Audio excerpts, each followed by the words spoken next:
Ça va ce matin? Ça va. Je viens pour faire votre prise de sang.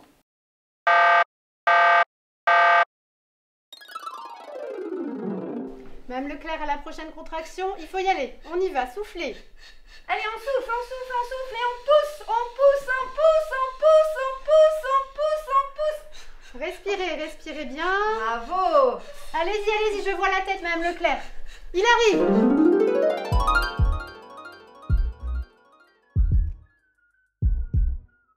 Madame Leclerc?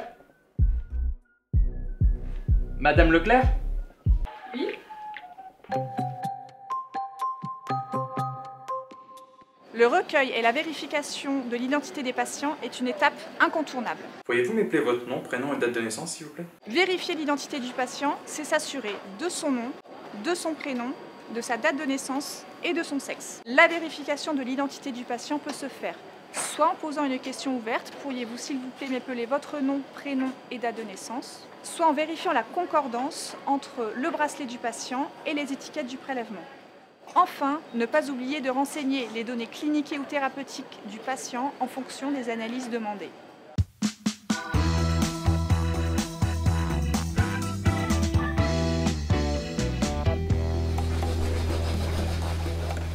Salut, ça va? Ça va et toi? Je dois aller faire le TP de Madame Grandvide. Il y a le docteur Boulanger qui veut les résultats et c'est urgent.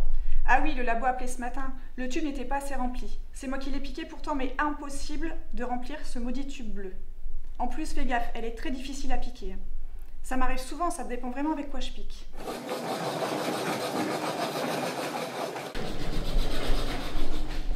Bonjour Madame Grandvide, je viens vous faire une prise de sang. Encore? Mais on en a déjà fait une ce matin.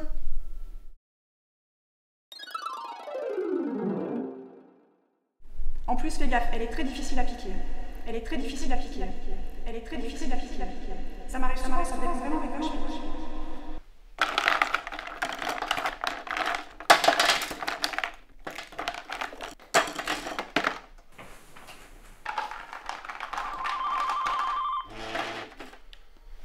Oui, allô docteur? Arnaud, ce prélèvement, c'est pour aujourd'hui ou c'est pour demain? C'est pour aujourd'hui ou c'est pour demain? C'est pour aujourd'hui ou c'est pour demain?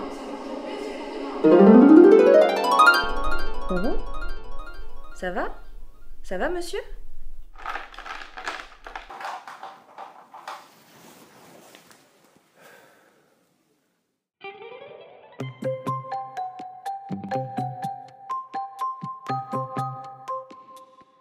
Pour permettre un bon remplissage des tubes, lors de l'utilisation d'une unité de prélèvement de type ailette, il est nécessaire d'utiliser un tube amorce afin de purger l'air de la tubulure. Une seule goutte suffit pour l'amorce.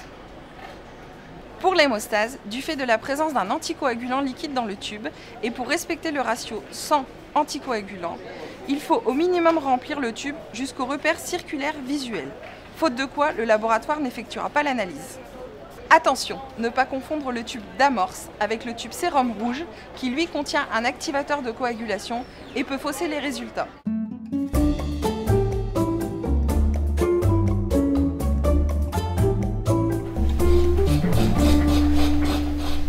Madame, moi je suis l'infirmière en poste et j'aurai une petite prise de sang à vous faire. Donc si vous voulez bien m'épeler votre nom, prénom et votre date de naissance s'il vous plaît. Madame Hazard Violette, H-A-Z-A-R-D, Violette, V-I-O-L-E-2-T-E, née le 12-12-1992.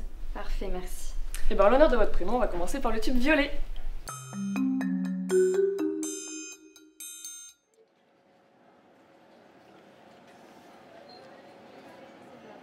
Oui, David, j'ai besoin d'un ECG en urgence. Qu'est-ce qu'il y a, David? Qu'est-ce qui se passe? La patiente a une calémie 6,5 et le docteur Boulanger souhaite un ECG en urgence.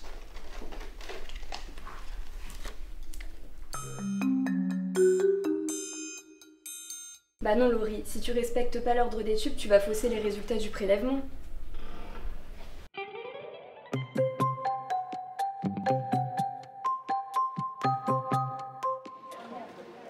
Dans quel ordre prélever les tubes? Pour répondre à cette question, le hasard n'a aucune place.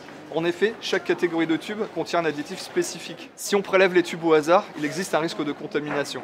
C'est-à-dire que l'additif présent dans un tube peut passer dans le tube suivant et impacter les résultats et fausser les résultats, donc la prise en charge du patient. À titre d'exemple, le tube EDTA contient du potassium qui peut fausser la kaliémie s'il est prélevé avant le tube hépariné. Afin d'éviter ce risque, on prélève les tubes dans l'ordre suivant. On commence par le tube d'amorce, puis le tube bleu, jaune, rouge, vert, violet et on termine par le tube à bouchon gris. Une petite astuce pour s'en rappeler consiste à suivre l'ordre alphabétique de la couleur des tubes, à l'exception du gris qu'on prélèvera en fin de prélèvement.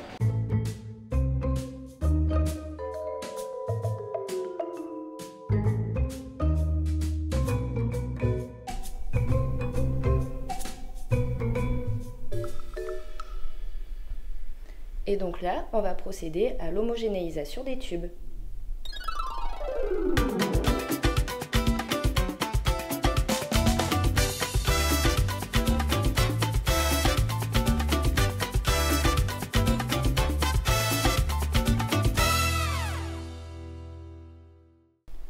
Alors l'homogénéisation, c'est 6 à 8 retournements du tube.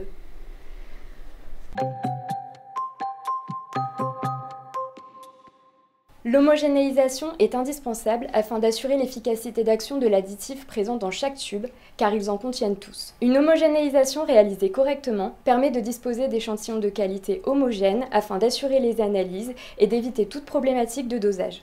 Les bonnes pratiques consistent à effectuer 6 à 8 retournements lents et complets juste après le prélèvement.